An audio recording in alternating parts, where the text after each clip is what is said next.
estudantes, tudo bem com vocês? Vamos para mais uma aula de língua portuguesa? Hoje é a nossa aula de número 21. Eu sou a professora Pamela e vou pedir para que você separe os seus materiais de costume para que possamos dar início à aula.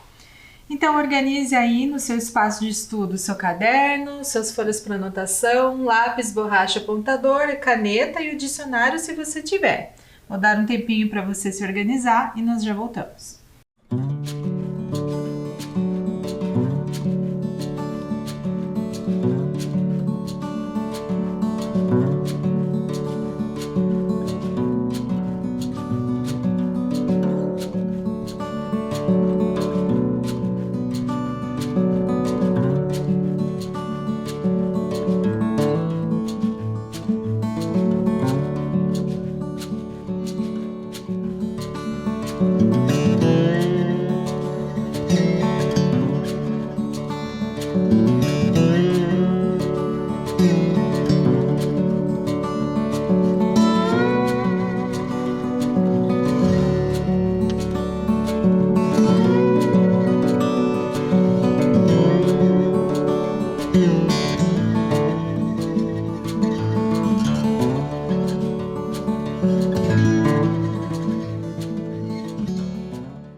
Material organizado?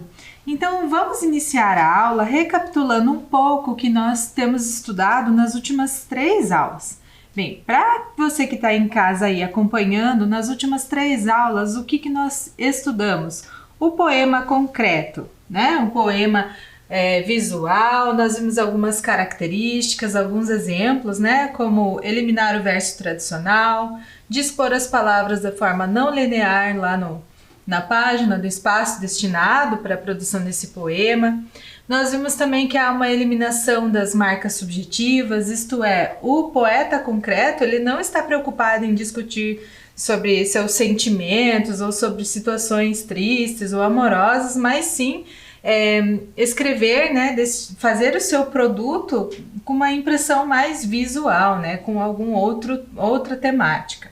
Nós vimos também que há muita exploração de recursos visuais e nesse sentido nós trabalhamos inclusive com o poema Pássaro em Vertical, lá do Libério Neves. Lembram? A professora foi lendo o poema com vocês e colocando imagens, porque o poema concreto tem justamente esse apelo à imagem, né? E após nós termos explorado todas essas questões do poema concreto ser um poema visual, nós trabalhamos ali especificamente sobre como que se constrói essa linguagem no poema concreto. E nós começamos a estudar então sobre 2 figuras de linguagem. A primeira que nós exploramos na aula passada foi a metáfora. Então nós vimos alguns exemplos de como é que se constrói essa metáfora e o que é a metáfora. Nós inclusive sistematizamos o conceito dessa figura de linguagem, que nada mais é do que uma forma de expressar a linguagem, de construí-la a partir de 2 imagens, formando uma imagem no mundo ideal, né, que não existe no real. E para isso nós lemos uma parte da poesia do Carlos Drummond de Andrade, que falava lá do trampolim sem fim das estrelas. Certo? Nós paramos a aula quando começamos a mencionar uma nova figura de linguagem, que é a personificação. E é a partir daqui que nós vamos retomar hoje. Tranquilo? Então, para relembrar um pouco mais e para puxar pela memória de vocês, nós vamos começar retomando o que é a metáfora com novos exemplos. Tranquilo? Vamos lá? Acompanhem aqui.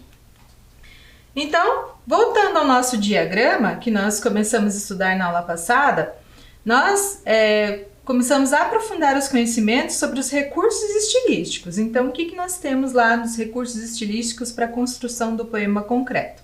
Temos a linguagem figurada, né, que vai ser construída nesse momento aqui no nosso estudo por 2 figuras de linguagem. A metáfora, que nós já estudamos, e a personificação, que nós veremos hoje. E nós temos, além da linguagem figurada e dessas 2 figuras que estamos conhecendo e nos aprofundando, os recursos de construção. Como que essa linguagem figurada ela pode ser construída, empregada pelo poeta, pelo autor? A partir de alguns elementos também. E hoje nós vamos estudar a aliteração e a assonância. Então, prosseguindo com a nossa aula aqui, só para deixar um pouco mais claro esse diagrama, então o que acontece? Nós estamos estudando duas figuras de linguagem, metáfora e personificação.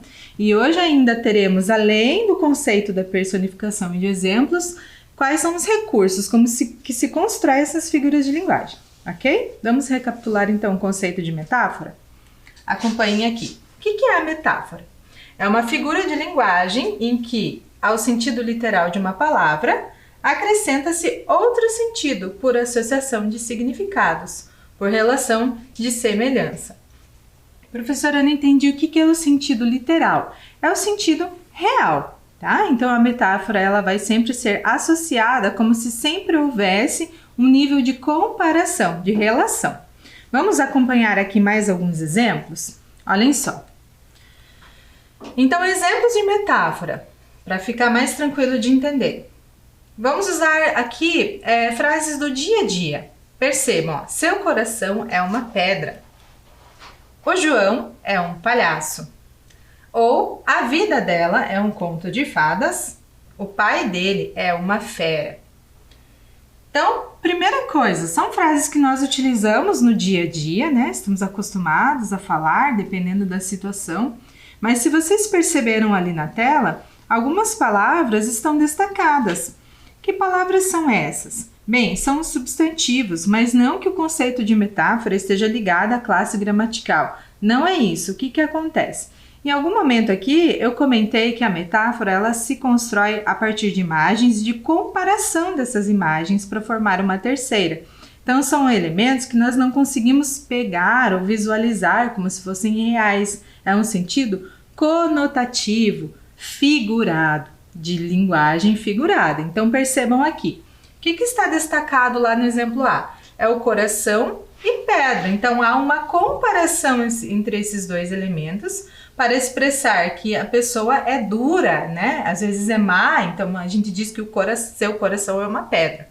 Na letra B, o que nós temos ali destacado? João e palhaço. Então, comparando, né, o rapaz ali, no caso João, com o palhaço para expressar o quê? Que ele é engraçado.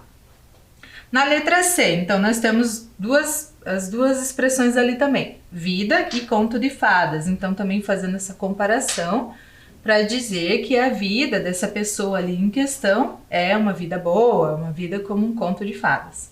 E no caso da letra D, pai e fera, para expressar, né, que o pai dessa pessoa ali em questão é muito bravo. Conseguiram entender? Então, dica. Para gravar bem, o que é uma metáfora? É uma construção que nós fazemos, né? E sempre vai haver algum nível de comparação. Certinho? Vamos prosseguir então?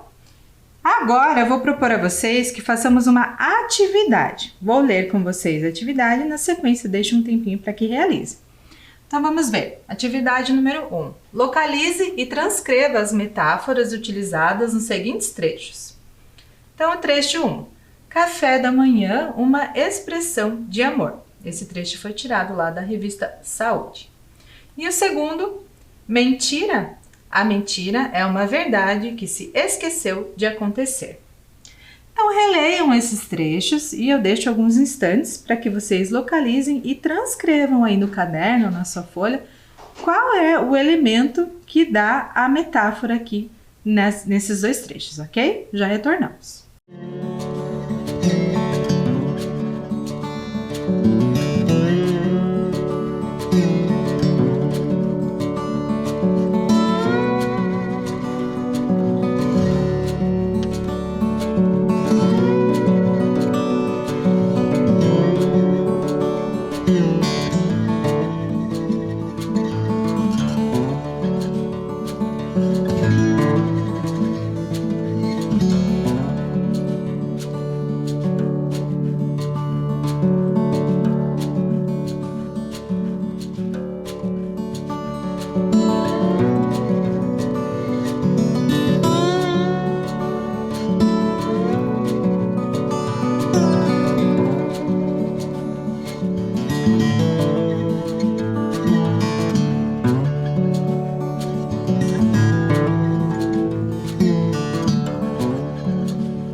vamos retomar então? Então percebam, se vocês lembraram dos exemplos que eu dei aqui agora há pouquinho, nós trabalhamos com aquelas associações de palavras, associações dos elementos dentro da frase. Aqui não vai ser muito diferente, então olhem só. No exemplo 1, café da manhã, uma expressão de amor. Qual que é a expressão, qual que é a metáfora, né? A metáfora é o café da manhã. Por quê? Porque o termo é uma comparação para a expressão do amor. Então, o que a pessoa quis dizer, né? Ela está expressando amor através ali do café da manhã. A gente já imagina alguém servindo e tudo mais. Não que o amor seja materializado num café da manhã, mas é uma comparação. No segundo caso, nós temos ali sobre a mentira, uma verdade que se esqueceu de acontecer, a metáfora vai ser a mentira. Por quê? Porque o termo serve de comparação à verdade. E aí o poeta, que no caso Mário Quintana, faz essa comparação. Por que é uma verdade que não aconteceu? Justamente, né, o fato de ela não ter acontecido, por isso é uma mentira, é algo inventado. Vamos prosseguir aqui então? O que nós temos agora? Vamos retomar lá o nosso diagrama. Então temos lá os recursos, as figuras de linguagem, a linguagem figurada, a metáfora. Nós temos lá os recursos de construção, que vamos ver ao final da aula, que eu já passei aqui para vocês, escondi de propósito para que vocês guardem aquelas palavrinhas. E agora vamos aprofundar os nossos conhecimentos sobre a personificação. O que é personificação? Se vocês prestarem atenção no próprio termo personificação, esse início da palavra vem de persona, de pessoa. Mas o que é uma linguagem figurada, uma figura de linguagem que tem como propósito fazer uma personificação? Vamos analisar essa imagem aqui. Será que vocês conseguiram entender a ideia? O que nós temos ali? Um lápis, né? Com uma forma humana, que lembra um ser humano, né? Nós temos ali nariz, temos olhos, temos boca, né? E a própria haste ali do lápis pode servir como um corpinho. Então, a personificação, ela vai ter justamente esse caráter de transformar a linguagem em algo, em dar à linguagem, né, alguma situação, a características humanas. Então, conferir uma ação humana a objetos inanimados. Esse é o conceito técnico, mas é a gente entender que dentro daquela situação foi atribuída uma característica humana para uma situação que não é própria de um ser humano. Querem ver como isso funciona na prática? Observem aqui comigo uma peça publicitária. Vamos lá. Então, essa é uma peça publicitária que foi lá elaborada pela Fundação Mata Atlântica e em parceria com o Instituto Ambiental Vida Água. Vocês podem ver ali no rodapé. Tem a imagem ali de um animal selvagem e lá em cima está escrito: não deixe a natureza ir embora. Então, ao meio ali da peça publicitária, nós temos ali todo um apelo, né, explicando que os pássaros, as plantas, os animais estão perdendo seu habitat, né?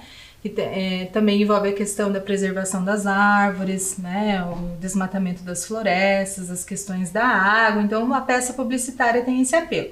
Mas nós vamos focar aqui nessa expressão: não deixe a natureza ir embora. O que é isso que está em destaque aqui nessa peça? É o slogan. O que é um slogan? É uma frase de efeito que resume as características de um produto, serviço ou pessoa. Aqui no caso é a situação, né? É um serviço que a Fundação está fazendo com essa peça à sociedade de conscientizar para a preservação das florestas. Então agora vamos pensar juntos aqui. Qual ideia compõe a personificação na peça publicitária? Vamos pensar. Nós acabamos de discutir que personificação é lá a figura de linguagem onde você tem uma situação que atribui a essa situação ou questão ali, produto, animal, ações humanas, certo? Então, observe de novo esse slogan e essa peça publicitária para tentar responder a questão e a gente já volta, ok?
Conseguiram reler, conseguiram revisar ali o que seria esse slogan, essa frase de efeito, né? E o que é que tem de linguagem figurada nesse slogan, né? Então vamos responder a questão aqui juntos? Retomando. Qual ideia compõe a personificação na peça publicitária? Então é a ideia de que se atribui à natureza uma atitude tipicamente humana, de ir embora. Se nós pensarmos na natureza, se imaginarmos a natureza como uma figura humana, ela consegue ir embora? Como nós, por exemplo, quando estamos em alguma sala, algum espaço e vamos embora? Não é isso que acontece, mas por que é que a peça publicitária fez esse apelo ao seu leitor, né? Porque quer ligar o fato da natureza ir embora ao desmatamento, a não preservação do meio da natureza, né? Quando você perde ali as árvores, os animais, a água, então essa consequência de não preservar, né, faz com que a natureza vá embora, com que ela acabe. Então esse é o apelo do slogan para o leitor. Conseguiram compreender a linguagem figurada ali e a presença da personificação que está ali compreendida no fato da natureza ir embora. Certo? Vamos prosseguir? Então, observem lá agora a atividade 3. Leia o trecho de um poema de Guilherme de Almeida. Rua. A rua mastiga os homens, mandíbulas de asfalto, argamassa, cimento, pedra e aço. Considere o verbo no primeiro verso, mastiga. Identifique a figura de linguagem que ocorre no poema. Então, agora que nós discutimos um pouco sobre as características da personificação, vocês vão aí reler esse poema do Guilherme de Almeida e tentar identificar o que está sendo pedido na questão, ok? Nós já retornamos.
Então, estudantes, conseguiram dar uma olhadinha e reler o poema para encontrar essa resposta?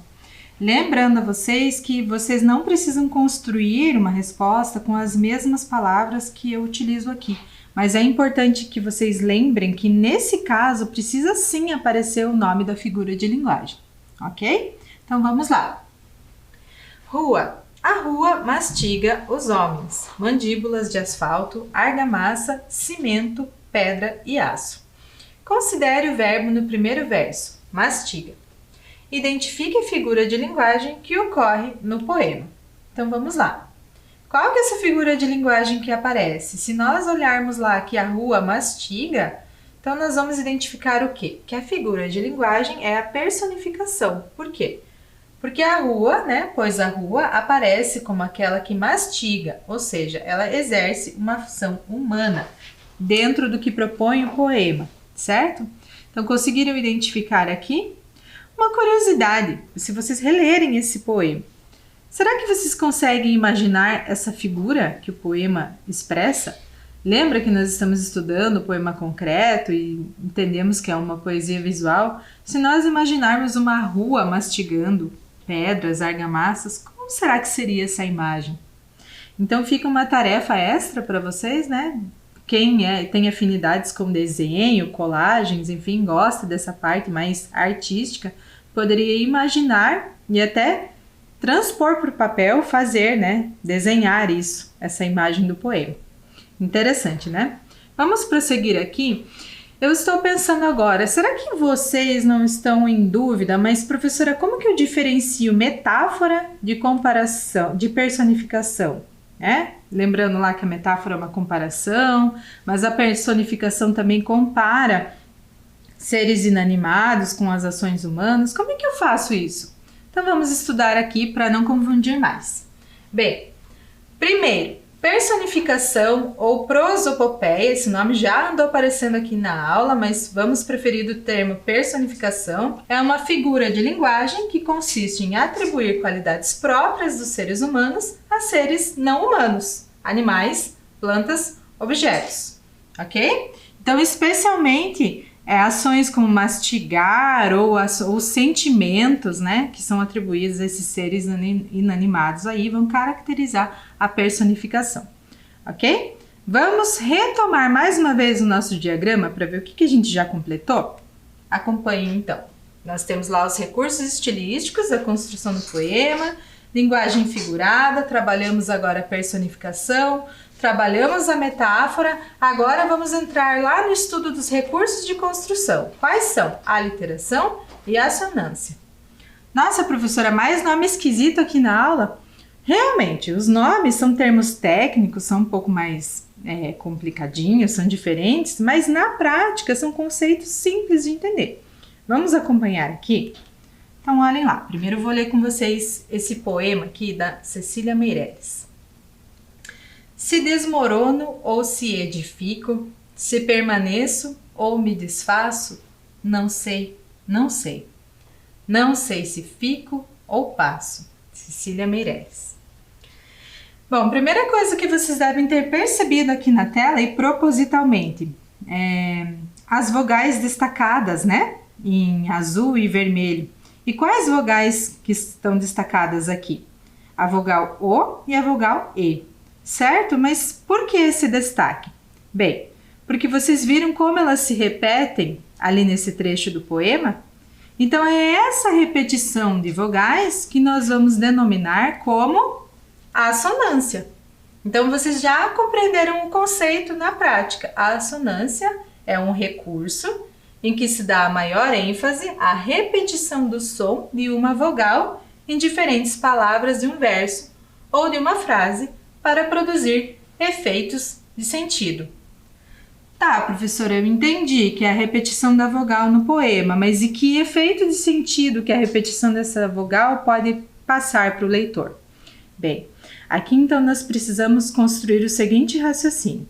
Olhem só, nós estamos estudando sobre o poema concreto, sobre a poesia visual e de tudo que nós vimos até agora, que é uma proposta diferente do que estamos acostumados a ler os versos tradicionais e somente rimas, o poema concreto ou outros poemas, eles apelam para a construção de imagens no imaginário do leitor. E isso vai compreender desde o uso da disposição gráfica desse poema no papel até as letras que são utilizadas. Em outra aula aqui nós estudamos o poema Pluvial lá do Augusto de Campos e que nós vimos que até o tipo da letra L que ele utilizou no poema dava a impressão da chuva, da água, o poema assim em diagonal, né, dando essa impressão da chuva. Aqui não é diferente. Embora o poema da Cecília Meirelles esteja em versos, né, nós vimos que existe também uma estratégia para dar sentido. Mas nós precisamos aprender a ler esses poemas, né? Utilizando estratégias que que esses poemas requerem. Então, o que acontece aqui no poema da Cecília Meirelles? Essa repetição das vogais, por mobilizarem de vocês uma certa sinestesia, nossa, professora, piorou, o que é sinestesia? São recursos que utilizam na linguagem que nos transmitem sensações. Sensação de som, sensação de harmonia naquele texto, naquela situação imaginada. Então, quando você escuta uma vogal, comecem a atentar para isso nas próximas leituras de uma vogal ou mesmo de uma consoante. Quem sabe não está imitando algum barulho de alguma situação que está descrita ali no texto, ou no caso dessas vogais aqui, dentro da fonética, nós temos, por exemplo, vogais altas, I, A, que dão impressão de maior alegria, mas nós temos as vogais fechadas, O, E. Podem perceber, se vocês repetirem essas vogais aí em casa e perceberem como a boca de vocês se movimenta para emitir esse som, E, O, são vogais baixas. E se vocês associarem esse conhecimento ao que está sendo explorado aí no poema, vocês vão ver o quê? Que o poema quer transmitir uma certa tristeza, uma certa passividade. Compreendem como é importante saber de algumas estratégias de leitura para ler os textos e para dar sentido a esse poema, da mesma forma como o poema dá sentido para a gente quando nós conseguimos lê-lo? É uma relação de troca durante a leitura. Então, voltando aqui para o nosso conceito, a assonância como a repetição do som de uma vogal, né? Para vocês lembrarem aí do A, E, I, O, U. E ficar atentos. Por quê? Porque vogais fechadas, como E e o O, no caso ali do desmorono, podem expressar a sensação de tristeza. Observem as palavras que a autora também escolheu para compor o poema, né? Desmoronar, edificar, permanecer, desfazer. Então são palavras que até estão em oposição. E aí na sequência ela vem ali com a expressão não sei, uma indecisão, uma tristeza, né? Então, lembrando, assonância, repetição do som de uma vogal. Percebam como o conceito às vezes é mínimo dentro de todos os significados que a gente pode atribuir para o texto poético. Agora vamos ver mais um recurso. Nós estudamos agora a assonância, agora vamos ver outro. Vou fazer a mesma estratégia. Partimos do texto para depois o conceito, certo? Em diferentes palavras de um verso ou de uma frase para produzir efeitos de sentido. Esqueçam isso por um momento e agora olhem aqui o exemplo. Chove chuva, chove sem parar. Jorge Benjor. Bem, aqui nós temos o trecho, né, de uma música, músico brasileiro bem conhecido, assim. E então percebam o que está marcado aqui. O CH, né? Por quê? Porque esse fonema, essa repetição ali do sh, né? O que lembra isso? Não lembra um barulho de chuva? Um chiado? Então, essa repetição, ela é proposital. Por quê? Porque assim como nós estudamos as questões lá do conceito da assonância, da repetição das vogais, nós temos também a repetição das consoantes. Então, cada uma recebe um nome específico. Assonância para as vogais, aliteração para as consoantes. Ok? Então, qual que é o sentido expresso pelo compositor aqui, pelo músico no caso, repetindo várias vezes esse CH? É imitar o som da chuva. E justamente essa é uma parte da música que trata sobre a chuva. Certo? Vamos prosseguir aqui? Bem, tanto a literação quanto a assonância são figuras de som ou de harmonia. Olha aí o que eu falei sobre a importância de reconhecer esses recursos, né, e de mobilizar estratégias para ler os textos. E são recursos que causam um efeito sinestésico na linguagem, ou seja, causam mistura de sensações no leitor. Então guardem essa palavra, se puderem anotar aí no caderno de vocês, o sinestésico, que vem de sinestesia, de movimento, de sensação. Vamos prosseguir então com mais uma atividade? Agora vocês vão utilizar esse conhecimento que nós acabamos de discutir aqui para a realização dessa outra tarefa. Vejam lá. 4. Leia o poema Tecelagem, de Sérgio Caparelli, transcrito a seguir. Tecelagem. Fiandeira, por que fias? Fio fios contra o frio. Fiandeira, para quem fias? Fio fios para os meus filhos. Fiandeira, com que fias? com fieiras de 3 fios. O que vocês vão fazer aqui? Reler o poema Tecelagem e pesquisar que sentidos a repetição do som F, do fonema F, sugere. Um tempinho para que vocês possam reler esse poema e nós já voltamos.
Tranquilo? Conseguiram ler esse poema já com esses conhecimentos que nós conseguimos discutir aqui nessa aula? Perceberam a repetição lá do fonema F, esse sonzinho no poema todo? Por quê? Então vamos retomar aqui. Que sentidos a repetição do som F sugere? A repetição do fonema F pode lembrar o barulho dos fios ao serem manuseados.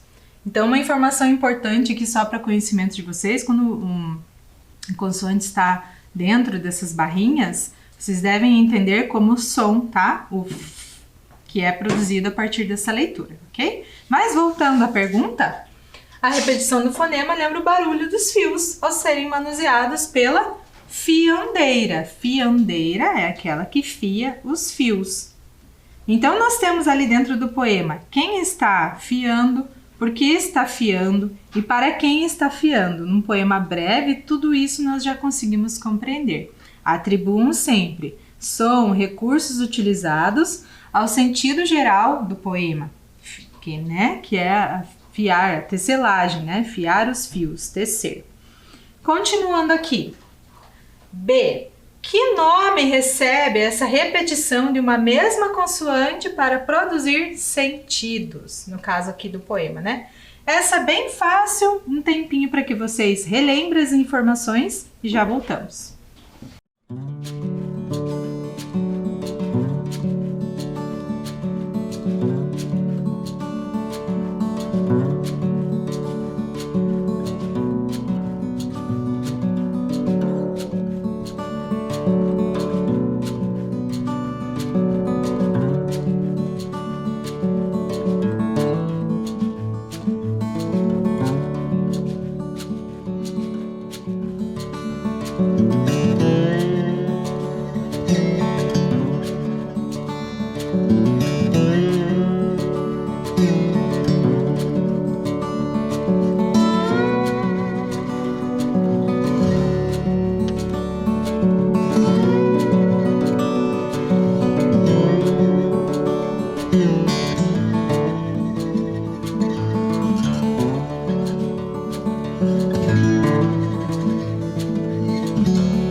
Então, estudantes, qual é o recurso?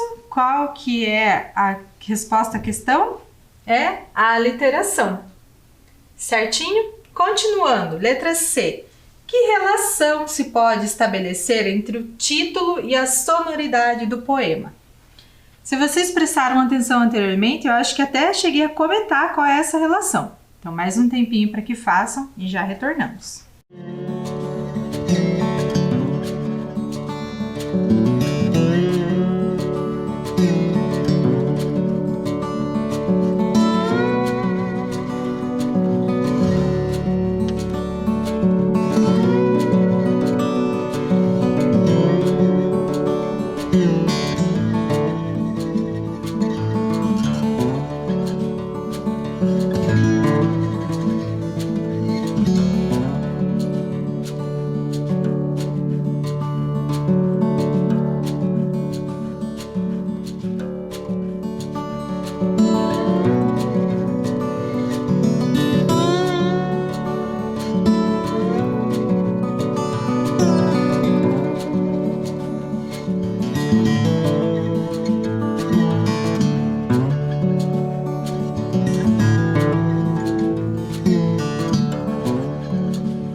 Vamos retomar então, resposta lá à questão C.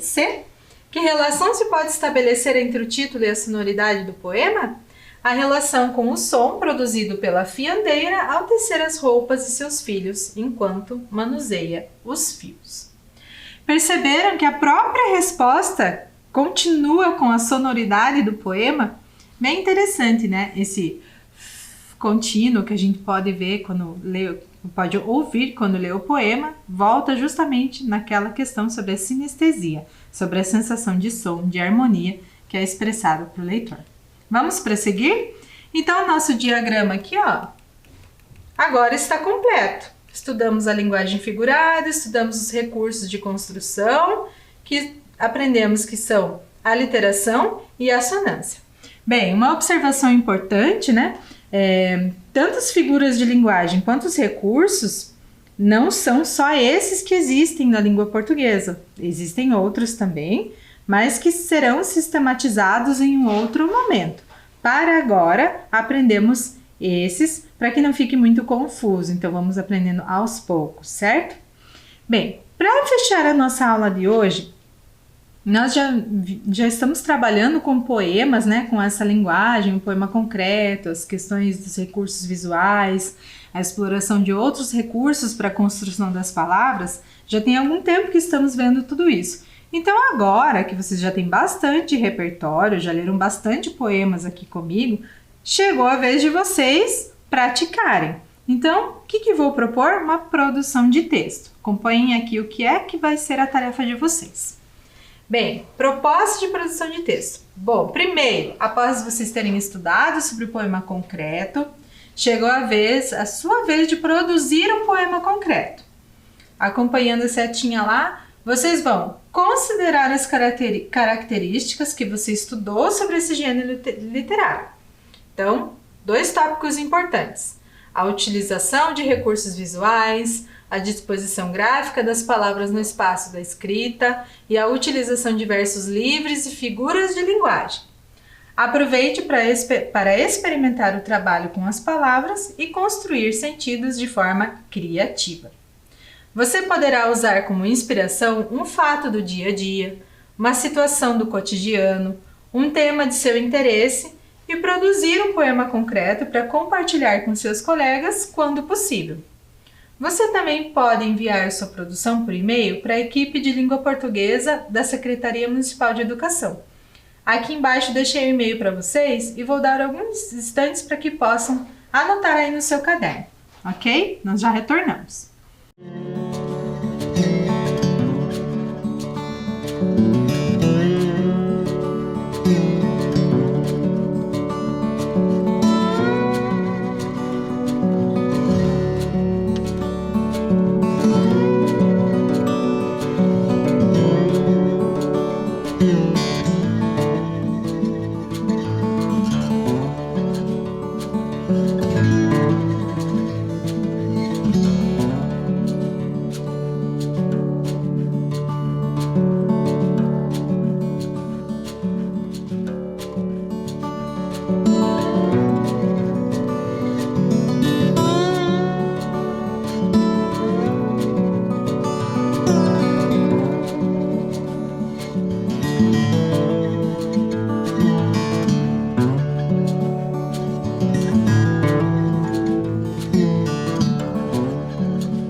E-mail anotado, então conseguiram compreender qual é a proposta? Vocês vão produzir um poema concreto, né, com a finalidade de compartilhar esse poema, porque não adianta escrever só no caderno para ninguém ler. Sempre que escrevemos, nós temos um propósito, imaginamos um leitor, certo? Pode ser o seu colega, você pode enviar esse e-mail aqui para a equipe de língua portuguesa que nós damos um retorno para você e para sua escola.